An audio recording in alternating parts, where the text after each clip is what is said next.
Bonjour, bienvenue sur les ateliers de Nelly. Je suis super contente de vous retrouver cette semaine parce que j'ai un petit projet pour vous. Mais déjà, j'ai une question. Est-ce que vous savez quand tombe Noël l'année prochaine? Vous allez me dire le 25 décembre, oui, mais quel jour? Quel jour tombe l'anniversaire de votre petite dernière? Quand est-ce que vous allez prévoir vos vacances cet été? Tout ça, pour le savoir, vous avez besoin d'un calendrier. Bien sûr, comme tout le monde, vous avez un calendrier sur votre téléphone portable. Mais nous, les scrapeuses, ça ne nous parle pas bien, les calendriers numériques. Moi, ce que je vous propose aujourd'hui, c'est un vrai calendrier. Et en plus, c'est un calendrier magique. Regardez ça. Le voilà, notre calendrier. C'est une sorte de carte, mais de grande taille, qui s'ouvre avec un aimant sur l'avant et qui découvre un calendrier à l'intérieur. Je m'approche pour que vous voyez mieux. Donc, vous avez à l'intérieur un calendrier. Là, ça va jusqu'en juin. Et vous allez me dire, oui, mais après, moi, je prends mes congés en août. Comment je fais? Eh bien, regardez, c'est là que c'est magique. Hop, on referme. Et là, vous avez du mois de juillet au mois de décembre. Voilà. C'est notre petit calendrier magique du jour. Moi, je pourrais le faire fonctionner pendant des heures, tellement ça m'amuse. Vous pouvez l'offrir, vous pouvez le mettre dans votre sac. Vous pouvez, comme moi je vais faire, le mettre sur mon bureau au travail pour rater aucune échéance. Vous en faites ce que vous voulez. Vous allez le décorer, vous allez vous régaler. C'est une super idée pour le début de l'année, vous ne trouvez pas? Alors, on se met sur mes mains et on commence. En plus, cerise sur le gâteau, ce petit calendrier, il est vraiment pas compliqué à faire, vous allez voir ça. Je commence par prendre une feuille de papier A4. Et cette feuille, je vais la découper selon un rectangle de 21 par 28 cm. Comme elle fait déjà 21 de largeur, je vais la découper dans sa longueur à 28 cm. J'ai utilisé une feuille de papier de couleur blanche. Vous pouvez utiliser la couleur que vous voulez suivant le thème que vous allez utiliser. Mais il faut que vous sachiez qu'en tout, vous aurez besoin d'une feuille et demie. Ensuite, je mets le grand côté de ma feuille sur le bord haut du massicot et je plie à 7 cm, 14 cm et 21 cm. Je retourne ma feuille d'un quart de tour et je vais couper à 7 cm et à 14 cm, mais attention! Je ne coupe qu'entre la première ligne de pliage et la dernière ligne de pliage pour avoir des incisions au milieu de mon papier, comme je vous montre là sur la vidéo. J'utilise mon massicot parce que j'adore cet outil.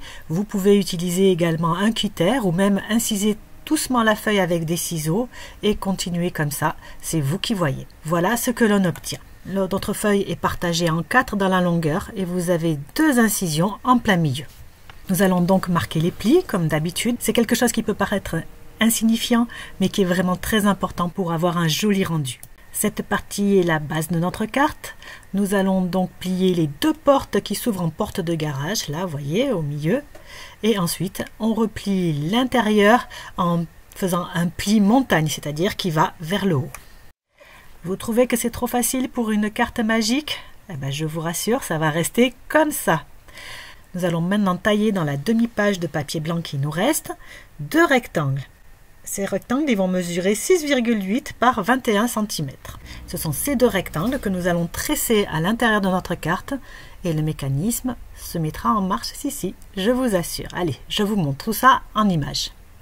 La première que nous allons disposer, nous la disposons au-dessus, puis au-dessous et ensuite au-dessus. Et la deuxième, on fait le contraire. D'abord en dessous, puis au-dessus, puis en dessous. Vous vous souvenez la vidéo que j'avais fait sur les cartes tressées? C'est le même principe. On tresse un petit peu comme un panier notre carte. Et vous savez quoi? Notre mécanisme, il est déjà terminé.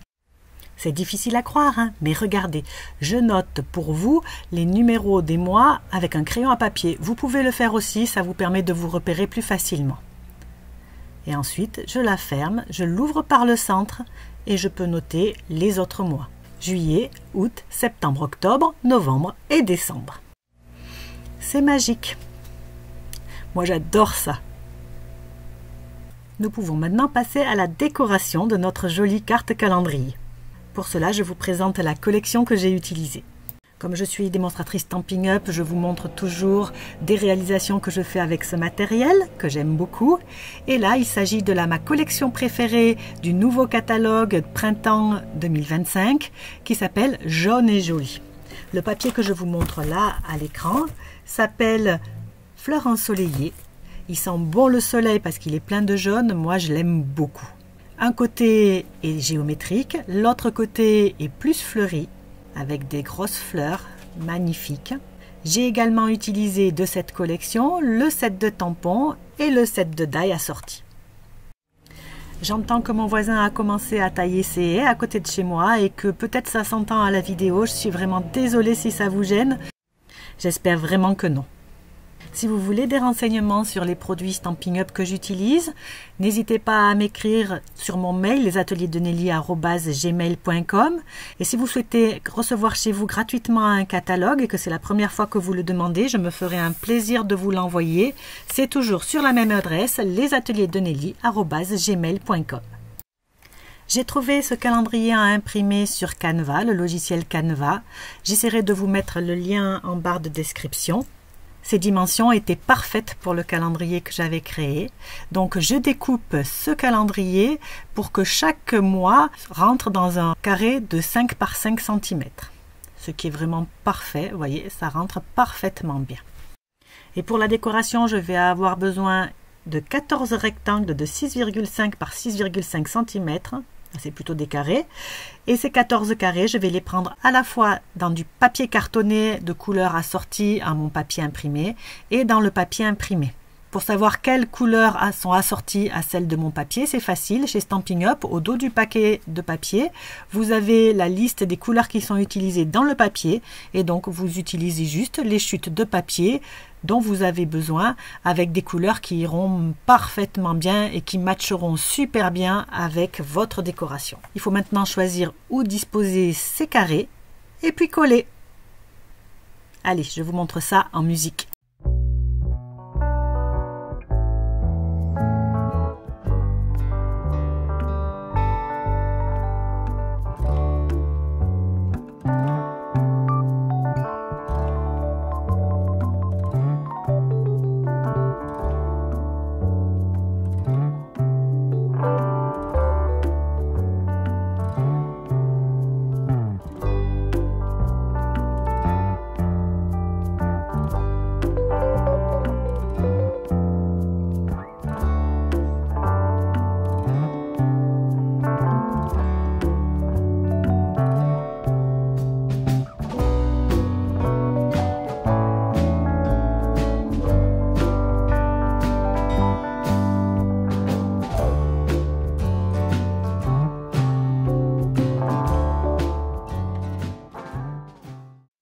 L'astuce à ce niveau-là, c'est d'être bien rigoureux et de bien coller les carrés droits, parce que ça va se voir tout de suite si on est de travers. Et sur les côtés, je vais mettre également 2 carrés et 2 rectangles. Les 2 rectangles mesurent 6,5 par 13,5 cm. Mais ces 2 rectangles, avant de les coller, je vais les décorer un petit peu. Et encore avant ça, je vous propose de coller mes calendriers. C'est tout simple, on va les coller au milieu de nos carrés. Pour l'instant, je ne vais coller que ceux qui sont sur du papier imprimé.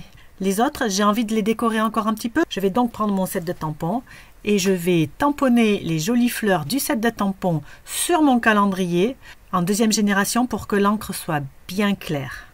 La deuxième génération, ça veut dire que je tamponne mon tampon, je le tamponne une première fois sur un papier brouillon et je vais l'utiliser pour la deuxième, voire pour la troisième fois sur ma feuille. Une fois que j'ai fait les grandes fleurs en deuxième ou en troisième génération sur mon papier, j'utilise le contour des fleurs pour faire là en première génération et donner un petit peu plus de relief à mon tamponnage. Allez, on en refait un second ensemble pour que vous voyez bien le processus. Je tamponne le fond des fleurs dans le tampon jaune, mais d'abord sur le brouillon. Ensuite, comme ce sont des tampons en 2 étapes, je prends le deuxième tampon qui est le contour et les détails des fleurs. Et là, je le tamponne en première génération sur le fond des fleurs que j'ai déjà tamponné. Ça reste discret et c'est tout mimi. Et je fais ça sur tous mes calendriers qui sont sur fond uni. Bien sûr, cette partie n'est pas obligatoire si vous débutez, si vous pensez que c'est trop compliqué, si vous ne souhaitez pas utiliser le double tamponnage, ne vous inquiétez pas, ça ne se verra pas, ce sera très joli sans. Là, à l'écran, je suis en train de découper les deux carrés de 6,5 par 13,5 cm que l'on va mettre sur les côtés de notre calendrier. Ces deux carrés, je vais, avant de les coller, les décorer un petit peu. Vous me connaissez, une fois que je suis lancée, c'est difficile de m'arrêter. Donc j'avais repéré dans les dies de cette collection un joli die qui permet de faire des découpes très fines pour les fonds de page. Ça permet de faire des petits trous en forme de fleurs, moi j'adore. Et donc j'ai décidé d'utiliser ce die pour décorer ces fonds de page. Mais je ne vais pas m'arrêter là, je vais aussi découper des fleurs, donc des grosses et des petites fleurs.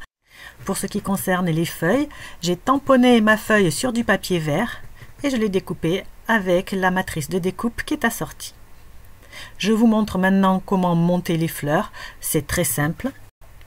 Vous prenez le petit cœur de fleurs, les petits détails, vous mettez de la colle dessus et vous le mettez sur votre fleur que moi j'ai voulu blanche. Vous voyez là, les deux pétales sont un petit peu plus éloignés. C'est super facile de le coller, de le centrer. Et voilà ce que ça donne sur les grosses fleurs. Avec ces découpes, je décore mes deux rectangles. En voici un. Je vous montre le second. Je colle tout ça à l'intérieur de ma carte calendrier. Et pour l'intérieur, c'est terminé. Je vous montre maintenant comment j'ai réalisé la couverture. Dans un papier imprimé, j'ai découpé un rectangle de 10 par 14 cm que j'ai maté sur un papier bleu qui mesure 10,5 par 14,5 cm. Et je colle tout ça sur la partie gauche de l'avant de ma carte. Et je vais maintenant m'occuper de la fermeture. J'ai pensé à vous qui allez mettre ce petit calendrier dans votre sac et donc j'ai voulu une fermeture qui soit assez solide. J'ai donc pensé à une fermeture qui se ferme avec un aimant. Je vais donc faire une patte qui va me permettre de fermer ma carte. Cette patte mesure 4 par 14 cm. Je la plie à 5 cm et je la colle tout contre le rectangle avant sur le volet droit, comme je vous montre là à l'écran. Je place ensuite l'aimant et je le fais tenir en collant dessus du papier imprimé. J'ai également placé un ruban pour la décoration. Allez, je vous montre tout ça en accéléré et en musique.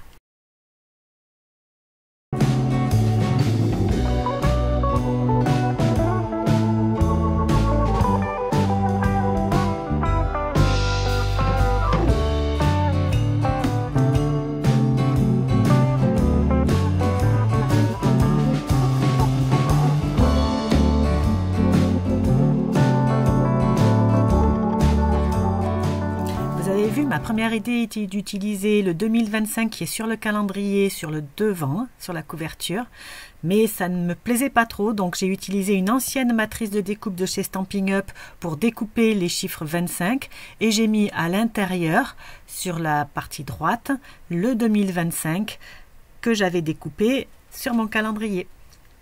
Vous ne le voyez pas là à l'écran, mais vous le verrez sur les photos à la fin. Mon calendrier est maintenant terminé, j'espère vraiment qu'il vous a plu. Si c'est le cas, n'hésitez pas à mettre un pouce en l'air, à vous abonner, à commenter, à partager, ça me fait toujours super plaisir.